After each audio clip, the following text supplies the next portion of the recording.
Hi, my name is Joan Veon. I'm the Executive Director of the Women's International Media Group in Maryland. I'd like to thank you all for coming. This evening we're going to be discussing the continuing changes that are occurring in America to our country, to the structural system of government, and to the debt that you and I as taxpayers will be responsible for. America, as we know it, is in the process of changing. The role of Congress and the position of Congress is changing. The amount of debt that we as Americans owe through the Federal Reserve and the Treasury system is increasing. The elimination of the final barriers separating all the countries of the world from world government is at the heart of the credit crises. It is one thing to read history. It is another thing to live history and to respond to change. I trust that this video and the information will provide you with the understanding necessary for you to make provision before the subsequent changes to these changes occur. So with that, please join me as we take a look at when central banks rule the world. I didn't expect to have a set of 3 videos to overlie and to interconnect, but that's exactly what has happened. In May, before anybody ever knew what was going to happen in September and October, I filmed the video 21st Century Feudalism, in which I looked at the powers and the players who control world government. Then, with regard to the credit crises, in September and October, I filmed the 2008 credit crises, looking to understand what was happening. We are in the middle of major change. It's called creative destruction. We all know banks are in crises. At the heart of banks being in crises is a document authored by Treasury Secretary Hank Paulson called the Department of the Treasury Blueprint for a Modernized Financial Regulatory System. Let's take a look at the 2007 to 2009 credit crises. First of all, it is historic. It goes back to 1929. It is a conduit worldwide to where banks will rule, central banks. It is structural, changing the world of nation states to a system in which we are all interconnected.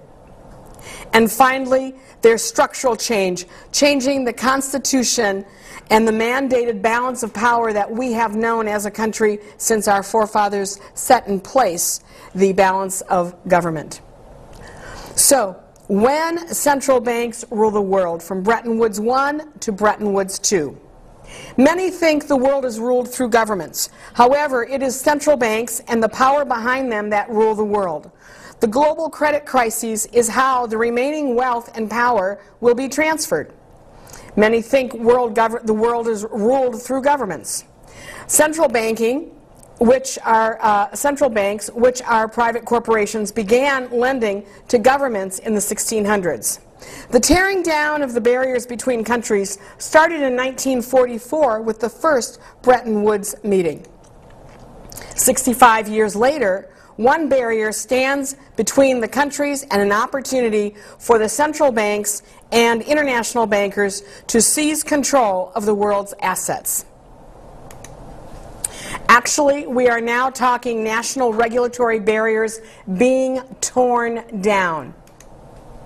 And in fact, it is so important that the national regulatory barriers be torn down that a Rothschild, Sir Evelyn de Rothschild, was on TV in February to talk about the fact that national barriers had to be torn down.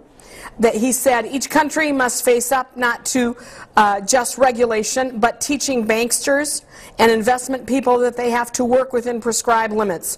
We can't do what we have done in the last 10 years. We must have regulation. Now, in order to understand how important this was, the Rothschilds as a family are very secretive. You basically don't see them on TV. You basically don't hear about anything with regard to them, their business dealings, or anything that they're involved in.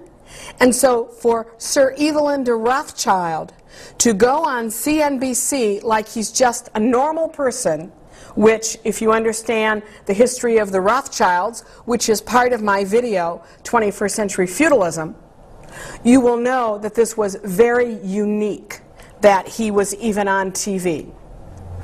At the time when President Obama was coming in, we have Paul Volcker, who was named as one of his White House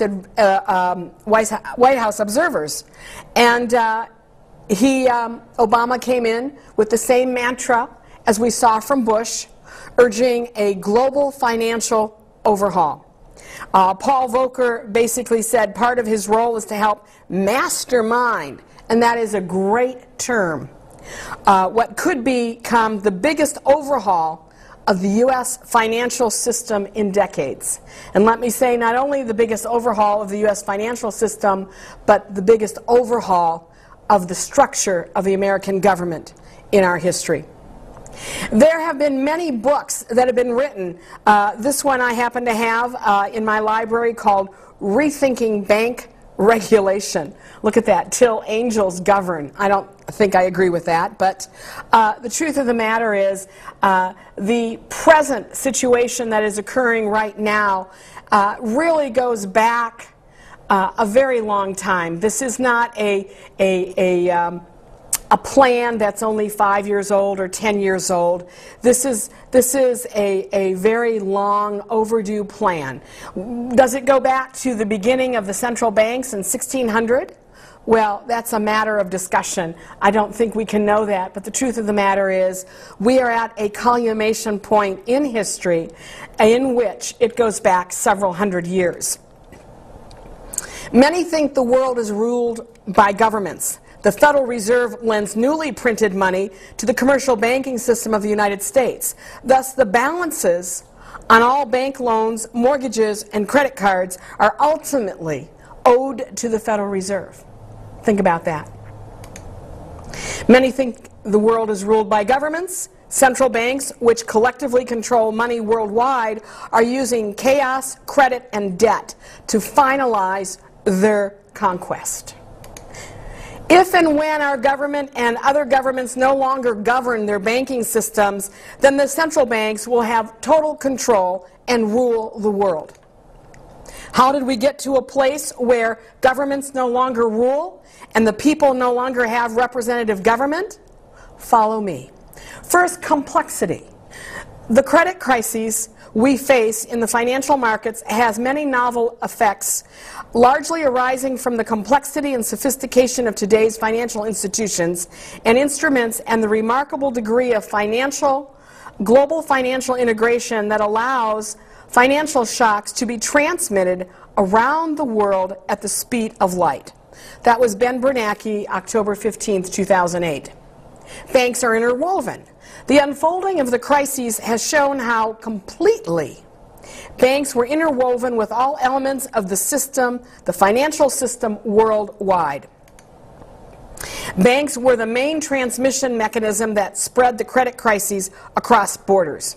Well, I would like to explain to Mr. Davies that I'm not that stupid to think that not only was there a transmission mechanism, but that there was a planned agenda to accomplish the fact that if you take the top largest banks in the world and they stop buying paper, bonds, different forms of paper that they sell and offer between one another and in the market, that if they stop buying each other's paper, they could create a credit crisis. And Mr. Davies went on to say, banks are at the center of everything that has gone wrong over the past 18 months, and that needs to be fixed. Well, that leads us to the fact that there is like a web of banks that already are in control of the world. And he goes on, therefore, banks could have caused the main problem in the first